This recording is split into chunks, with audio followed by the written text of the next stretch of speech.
श्री गणेशाय नमः। फाल्गुन मास के कृष्ण पक्ष की चतुर्थी तिथि को द्विज प्रिय संकष्टी चतुर्थी व्रत रखा जा रहा है।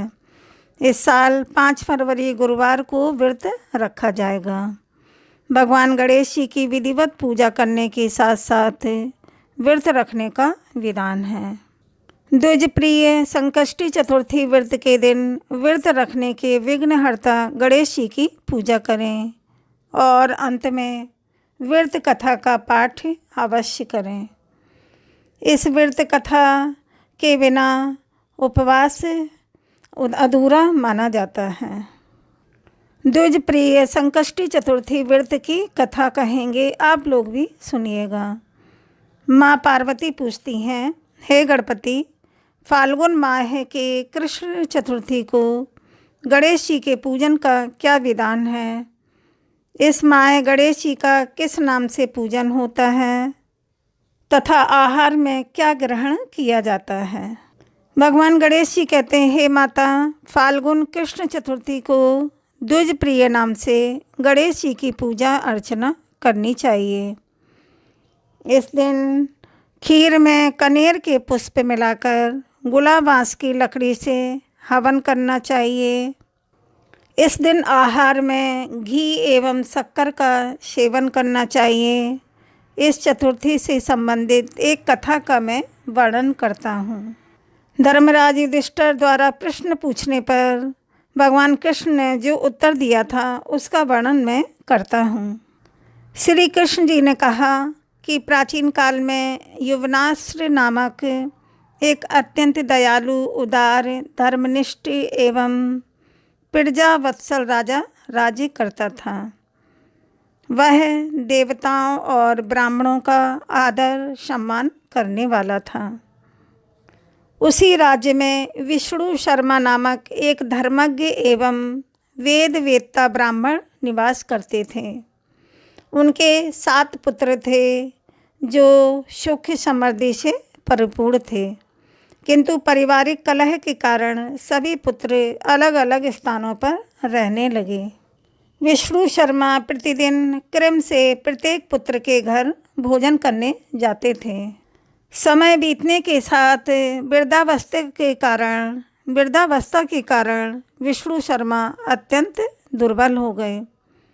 उनकी बहुएं उनका तिरस्कार करने लगीं, जिससे वे अत्यधिक व्यथित रहने लगे। एक दिन गणेश चतुर्थी का व्रत था और उस दिन वे अपनी ज्येष्ठ पुत्र वधू के घर पहुँचे। उन्होंने उससे कहा, हे बहुरानी, आज भगवान गणेश जी का व्रत है, मेरे लिए पूजन सामग्री की व्यवस्था कर दो। गणेश जी की कृपा से तुम्हें धन संपत्ति की प्राप्ति होगी।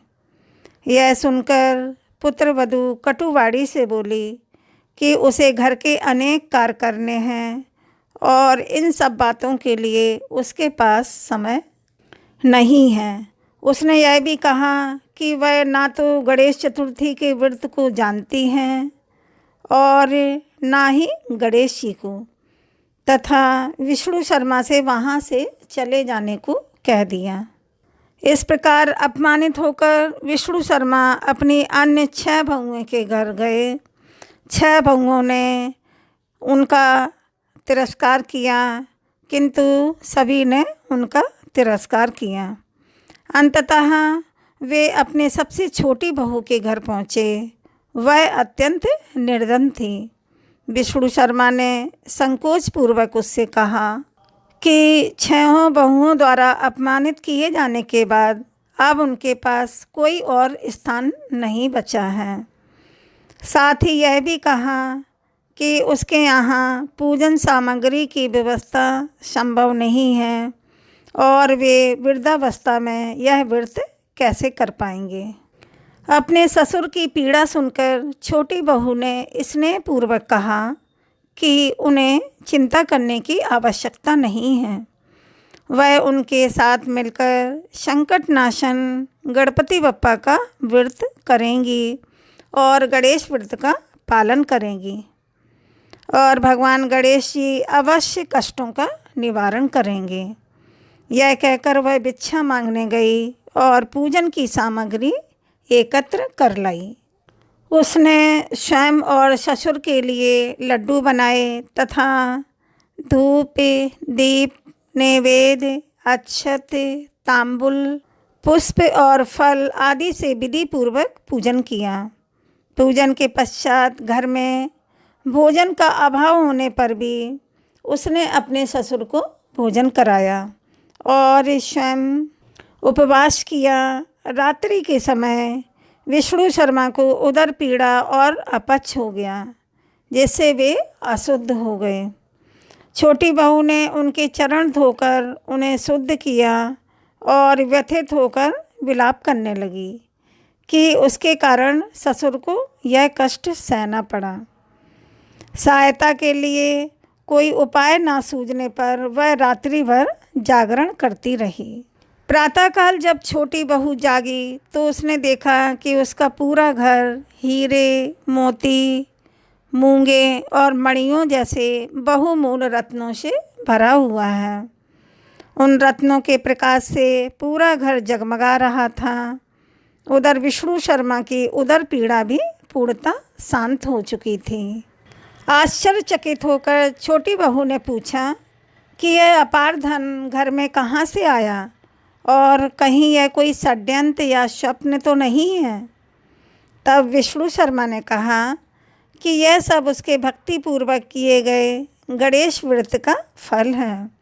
भगवान गणेश जी के व्रत का फल है और भगवान गणेश जी उसके व्रत से प्रसन्न होकर उस पर कृपा कर गए हैं।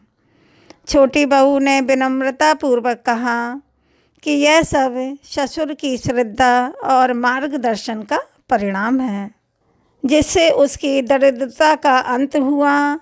जब अन्य बहुओं को इस संपत्ति की जानकारी मिली तो वे ईर्ष्या और क्रोध से भर गईं और यह सोचने लगीं कि वृद्ध ससुर ने अपनी संचित संपत्ति छोटी बहू को दे दी है। उनकी ईर्ष्या देखकर विष्णु शर्मा ने समझाया कि यह सब गणेश जी के व्रत का पुण्य फल है। उन्होंने बताया कि वे सभी बहुओं के घर यह व्रत कराने गए थे, किंतु सभी ने उनका अपमान किया, जबकि छोटी बहू ने भिक्षा मांगकर पूजन सामग्री जुटाई और श्रद्धा से व्रत किया। उसी से प्रसन्न होकर भगवान गणेश जी ने उसे कुबेर के समान धन प्रदान किया। तब भगवान गणेश जी माता पार्वती जी से कहने लगे कि उस ब्राह्मण के 6 पुत्र रोगग्रस्त, निर्धन और दुखी हो गए, जबकि सबसे छोटा पुत्र इंद्र के समान वैभवशाली हो गया। बाद में जब सभी भाइयों ने फाल्गुन कृष्ण पक्ष की गणेश चतुर्थी का व्रत किया तो व्रत के प्रभाव से वे सभी धनवान बन गए। इसी प्रकार जो भी भक्त श्रद्धापूर्वक इस व्रत का पालन करता है उसके जीवन में सुख समृद्धि का आगमन अवश्य होता है। आप लोग भी यह द्विज प्रिय गणेश चतुर्थी का व्रत अवश्य रखें। आपकी भी सभी मनोकामनाएं पूर्ण होंगी। बोलो गणपति बप्पा की जय। वीडियो को लाइक, शेयर, सब्सक्राइब करें। राधे राधे।